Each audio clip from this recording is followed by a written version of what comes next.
想拍 YouTube 影片其实并没有很复杂，你只需要有一台手机就可以了，并且现在的手机都能够拍摄出画质为 1080p 到 4K 像素的影片，并且用手机拍摄影片非常的简单，你需要打开你的相机就能够开始录制。所以今天这期影片我就教你如何用手机拍摄出专业级别的高清的 YouTube 影片，你需要做出什么样的设置，并且使用什么便宜好用的器材，让观众以为你是用专业的相机拍摄出来的影片。如果想成为 YouTuber， 但是你现在只有一台手机，请继续往下看这部影片。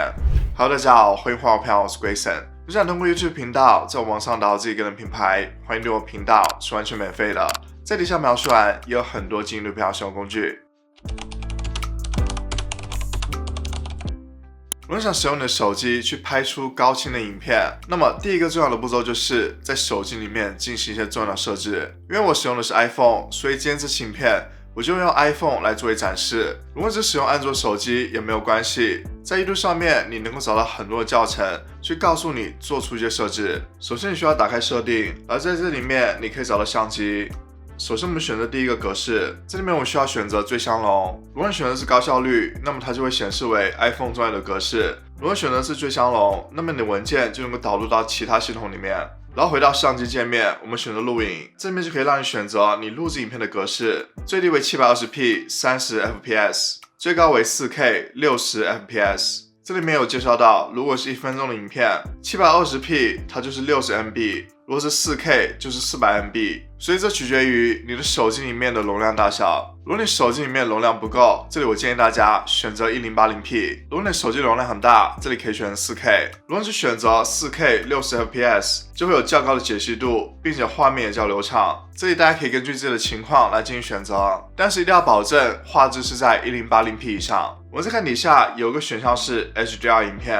这里我们不打开这个选项，原因就是如果你打开了这个选项，就有可能会导致你的画面过度曝光。当你导入了剪辑软体之后，你就会发现你的画面可能会不一样，所以我不建议大家打开这个选项。然后回到相机界面，这里我们需要打开格线。如果你是刚开始接触拍摄，你并不知道应该如何构图，你不确定自己是否在画面的中间，我们就可以借助格线的帮助来帮助我们确定在画面的位置。我知道大家在一开始的时候都不愿意花太多的金钱在设备上，所以今天这期影片我就介绍给大家一些经济实用的设备，所有设备的购买链接我都会放到底下的描述栏里面，大家可以方便的购买。首先第一个就是三脚架，这里我推荐大家这个 Amazon Basic 三脚架。这三脚架非常的便宜，并且非常轻便，能够方便你出门携带，并且我们可以看到这里可以3段式的拉长，所以可以拉到你理想的高度。然后我们可以看到这里有个水平仪，可以让进行水平的调整。如果是使用手机，你需要一个这个手机夹，你可以固定在这三脚架上面，并且这个手机夹可以调整它的宽度，你可以拧开这个螺丝进行水平的翻转，所以可以调整不同的角度。然后对于这个三脚架，你可以调整它的角度，所以对于新手来说，这个三脚架可以完全满足你所有的要求。如果你还需要出门拍摄，你可以使用这个迷你的三脚架，这三脚架也非常的方便，你可以把你的手机夹固定在这上面，然后再固定上你的手机就可以了。你可以按住这个按钮往下按，它就可以让你进行调整角度，同时你也可以伸展开这个角，就可以放在任何的平面上。在你平时拍摄 vlog 或者是出门拍摄的时候，你就可以这样子握住。这三脚架也是非常轻便的，所以推荐大家使用。第三个你需要的设备就是麦克风。影片的声音很重要，有很多人用手机拍摄的时候都用手机自带麦克风，手机自带麦克风会有很多杂音，并且它的收音也不是很好，无法很清晰，所以我建议大家还是要购买一个麦克风。这里我推荐大家博雅的这款麦克风，你可以把它别在你的衣服上面，就像这样子一样，你就可以开始录制你的影片，非常的方便，并且它的收音也非常好，因为它离你的声源非常近。整个麦克风它的线非常的长，即使你的相机放在很远的地方，它都能够连接到。还有就是它的接口是这样的，如果是使用 iPhone 的手机，你需要有一个这样的转接口去连接到你 iPhone 手机上。但是还需要的设备就是打光灯。想要用你的手机拍出非常高清的影片，那么灯光非常重要。不管是使用手机还是使用专业的相机拍出来的影片，如果没有好的灯光，那么影片的画质就会急剧下降。例如大家可以看到，现在我是有打光灯的，我会关掉这个打光灯，让大家看一下这里面的区别。大家现在就可以看到，这是我关掉打光灯我画面的质量，我的画面就显得非常的昏暗。很多人都会说自己用手机拍摄出来的影片画质非常的低，其实很大原因就是你没有使用足够的灯光。想要充足的光源，你可以坐在窗边进行拍摄，这是一个比较省钱的方法。但是它的缺点就是你只能够白天进行拍摄，并且最好是上午，因为在上午的时候阳光最充足。无论是上班族或者学生，那我们建议大家去购买一个打光灯，去提升画面亮度。你可以在亚马逊上搜索 Ring Light， 这里面就可以找到很多用于手机拍摄的环形灯。或者你想做一个长期投资，你想以后用相机来拍摄，那么大家可以购买我现在在使用的打光灯，能够给我们的画面提供充足的光源。很多人用手机拍摄都会有一个疑惑，应该是用手机的前置摄像头还是用手机的后置摄像头？一般来说，手机的后置摄像头是会比前置的摄像头画质更高的。但是如果你使用的是后置的摄像头，那么你在拍摄的时候就无法看到自己，这对于刚开始拍摄的人来说是一个挑战。如果你发现了手机前置的摄像头和后置的摄像头，它们的画质没有非常大的区别，那么就可以使用前置的摄像头去更方便自己。无论使用的是手机的后置摄像头，但同时你想保证你在画面准确的位置上，那么就可以在手机的后面放置一面镜子，这样就能够清楚的看到你在画面的位置。这里还需要提醒大家，在用手机进行拍摄之前，一定要把镜头先擦干净。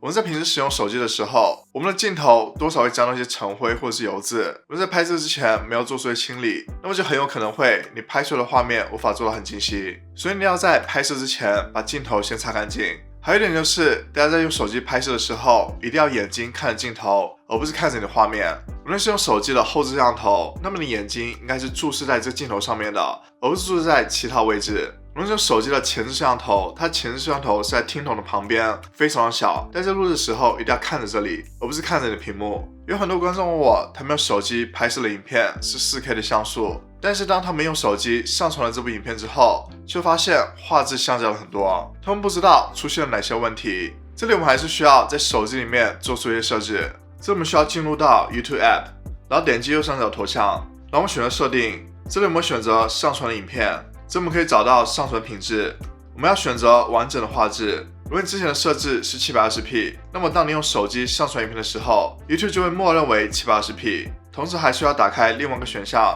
就仅透过 WiFi 进行上传，这样才能够保证你上传的画质是完整的画质。如果你之前的设置是 720p， 那么当你用手机上传 YouTube 影片的时候，那么 YouTube 就会默认为这部影片的画质就是 720p。 这就是为什么你通过手机上传 YouTube 影片，结果发现影片的画质下降了。如果想继续了解如何用手机上传 YouTube 影片，可以去看一下我这部影片。现在有很多人不仅用手机拍摄影片，还用手机剪辑影片。现在在市场上有非常多影片剪辑 App。如果你使用的是苹果手机，那么你可以使用 iMovie。其他苹果手机、安卓手机都可以使用的是 InShot、Adobe Premiere Rush。所以大家可以去看一下这部影片，里面会告诉你现在最流行的影片剪辑 App。希望今天这期影片能够鼓励大家拿起手机进行拍摄。想要做 YouTuber 并不需要很多设备，利用你身边的设备就可以了。大家可以在评论区告诉我，你们现在使用的是手机拍摄还是用的是相机拍摄？如果想了解我使用的所有拍摄器材，可以去看我这期影片。如果你觉得这期影片对你有帮助，欢迎你个赞。如果你还想了解更多关于YouTube内容，欢迎订阅我频道。如果想和我更多互动，可以关注IG，在底下描述栏也有很多进入拍摄使用工具。那么下次见，拜拜。